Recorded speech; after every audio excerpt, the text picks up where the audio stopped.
Hey Falcons, hope you are enjoying this hot weather and having a great summer so far. For our third week, I'm going to switch things up and start off with a game. The book I'm going to be reading this week is a rhyming book, so I thought it would be fun to kick off the week with a rhyming game.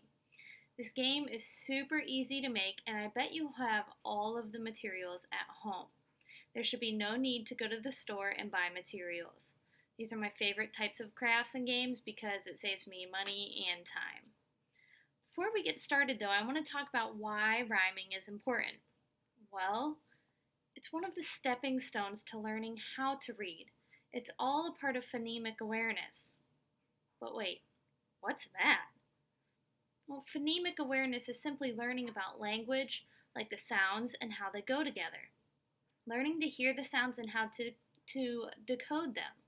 It's something you are doing every single day. But rhyming doesn't stop the minute a child learns to read. It's a great thing to practice to help your kids get even better at reading and decoding words. Like I said earlier, this game is very easy to make and will be great practice for rhyming. The only materials you need are 2 empty paper towel rolls, or you can use toilet paper rolls. You'll probably just need a couple more then. You need scissors, markers, or paint. Okay, so 4 different colors. Now, let's make it.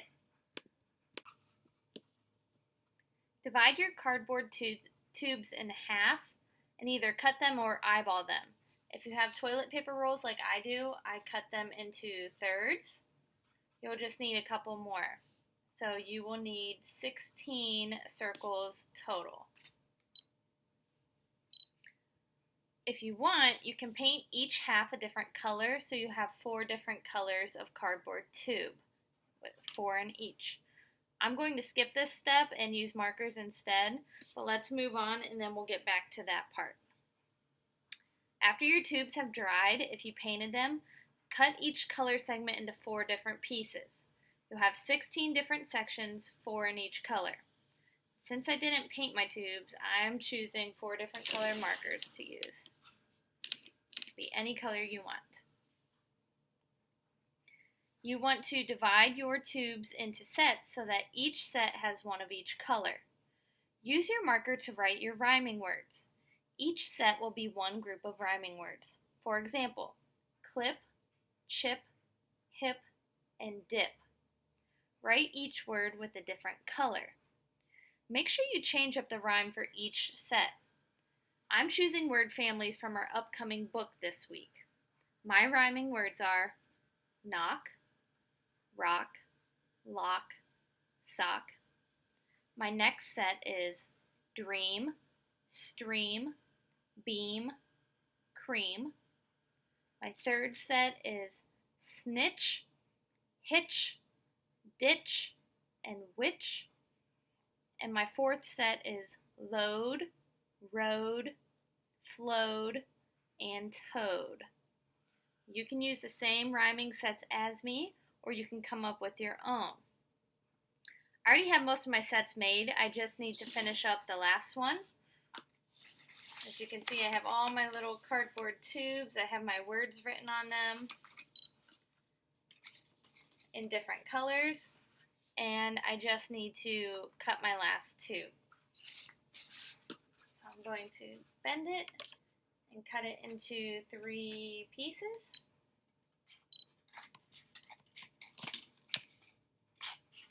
You might want to have an adult do this, or be very careful with your scissors. And then I have an extra piece to make 4. So I'm going to write my last rhyming words on here. I have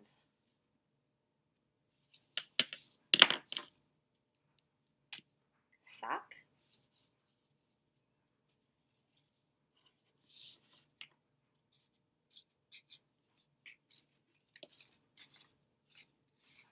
now I need to do cream,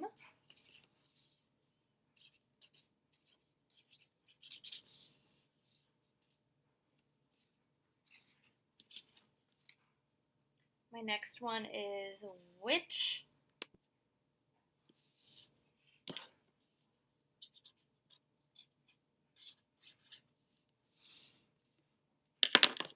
and my last word is toad. I'm doing toad like the frog, but I could also write toad, T-O-W-E-D, like if your car breaks down. Okay, I just finished up all of my sets of cardboard tubes. Should have 16 total. This game is a great way to incorporate words your child needs to work on. So are there words from a sight word list you can choose? Are there specific ending sounds your child needs to work on, like eep? Make sure to include those words. To play this game, mix up all your cardboard words and tubes on a table and have your child make stacks of each set. Remember, there should be one of each color per rhyming set. So, for example, I know I need knock, lock, sock, and I need something else that goes with it, rock. But you will stack them on top of each other into a tower. Stacking can get a bit tricky at times, and your rhyming tower may collapse, but that's part of the challenge. Remember, there should be one of each color per rhyming set. If there are two of the same color, then you need to go back and recheck your work. If the stacking gets frustrating, make pyramids or just try lining up your words in a row. Rock, lock, sock, knock. It's important too to say these words out loud so you can hear the ending sound and can hear the rhyming part. You can extend the fun by trying out different ideas. Instead of including 4 words in each set, use only 2 words so you can match up pairs. Rock and lock. You can also turn this into a hide and seek game. Hide the cardboard tubes around the room and challenge your kids to find the rhymes. Make multiple sets and have your family race to see who can build their rhyming stacks the fastest. See if they can name even more words for each set. How many words can you come up with? I hope your family enjoys this rhyming game. I would love to hear if you have other ways of playing. Comment below with how your family made this game unique. See you soon for our next Read Aloud.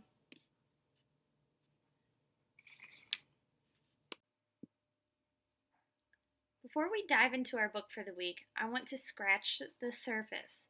I'm going to tell you the author, a summary of our book, and I'll read a random page to you. Afterwards, I want to discuss what we think the book will be about. Are you ready? Okay, the author of our book is Chris Van Dusen. Here's the summary. Mr. McGee and his trusty dog Dee are enjoying a peaceful camping trip when all of a sudden they find themselves plunging down a mountain and teetering on the edge of a huge waterfall. How will they find their way out of this slippery situation? Now I'm going to find a random page to read to you, and I'll give you a sneak peek of a picture. Meanwhile, that nearsighted bear from before was searching for one little marshmallow more, when lo and behold, as if out of a dream, he spied something sweet floating over the stream. But what the bear thought was a marshmallow treat was really the hitch and not something to eat. Alright, here's your sneak peek. Okay, what do you think? What information do you know so far about our book? I want you to tell somebody nearby or comment below. Do you know any characters yet? What have you learned about the setting? Where is this story taking place, or when is this story taking place?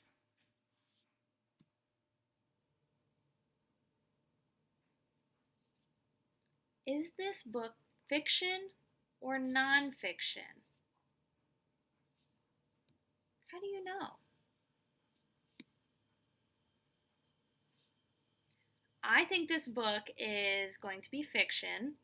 Mostly because I saw that it was pictures that were drawn and not a picture that somebody took with a camera. And I know that fiction means fake or a story that's made up. So I think that this book is going to be a fiction story. But what do you think? Are you excited to read more? I know I am. I'm excited to hear all of the rhyming words too. See you soon for a read aloud. I want to preview some of our vocabulary words before we get started with our read aloud. I'm going to flip the camera around so you can see the words that I've written along with the definition. And then if you want to do it along with me, you can get some index cards or a piece of paper so you can write the words and the definition, and then we're going to do a picture with some of the words. And that way too, during the story, if you're not sure what a word means, you can look back at your cards and you'll know that a brook is a small stream, and then that might help you be able to comprehend the page a little bit more.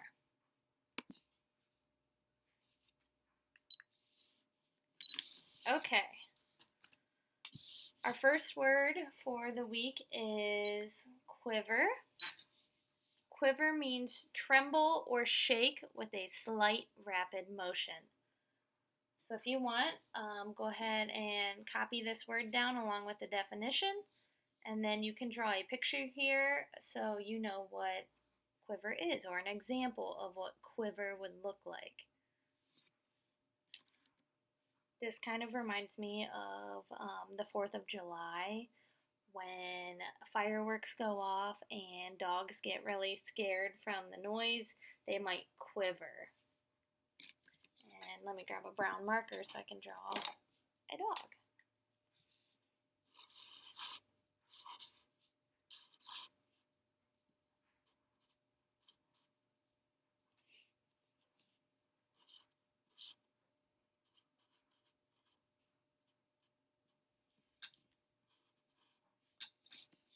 And then I'll draw some lines around it so it looks like the dog's shaking maybe. Not the best picture, but I'm trying here. I'm doing my best. And I'll draw some fireworks in the background so we know that's what's making the dog quiver. Tell me in the comments below your example of quiver. I'd love to see your drawings. You can email me pictures or just tell me about what you drew. Okay, our next vocabulary word is dismay. Dismay means distress typically caused by something unexpected.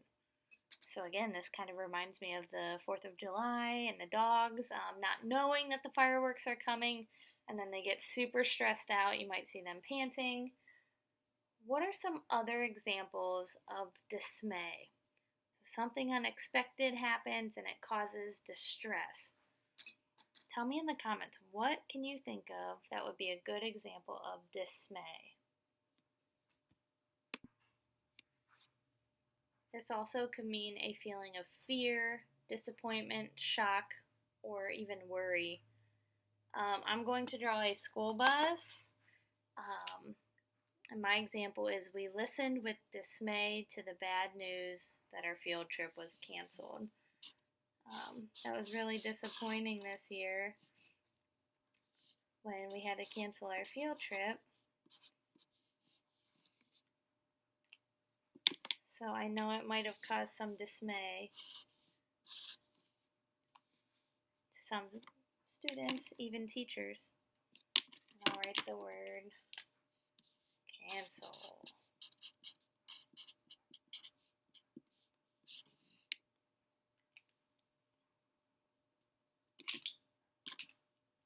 Comment below with your examples.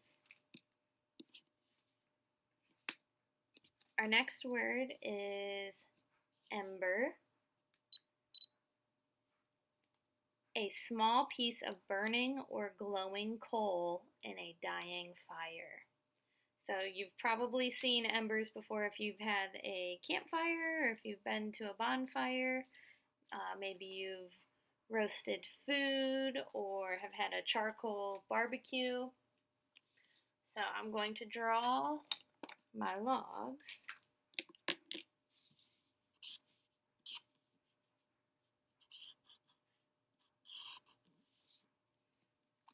With my fire.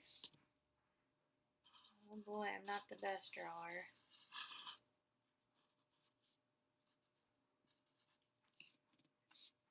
It says a dying fire, but I did a little bit stronger. And then the embers are down at the bottom. Sometimes it looks like it's on a black piece of coal and it's glowing orange. If you don't know what it looks like, maybe you should Google a picture so you know exactly what I'm talking about. So here's my picture, my example for ember.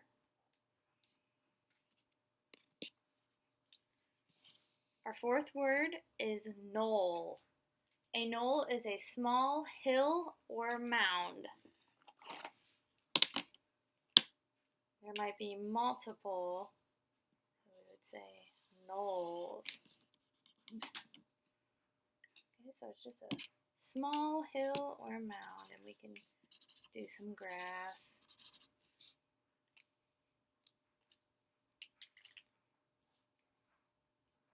I bet your picture will look a bit similar to mine. Maybe you'll draw an animal on yours. And our last vocabulary word for this book this week is brook. It is a name, but it also can mean a small stream.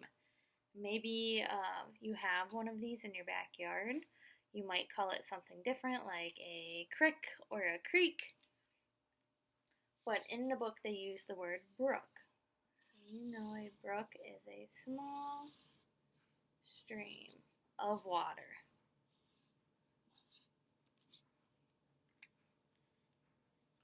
I'll do some grass around my stream. And I'll even do a little fish.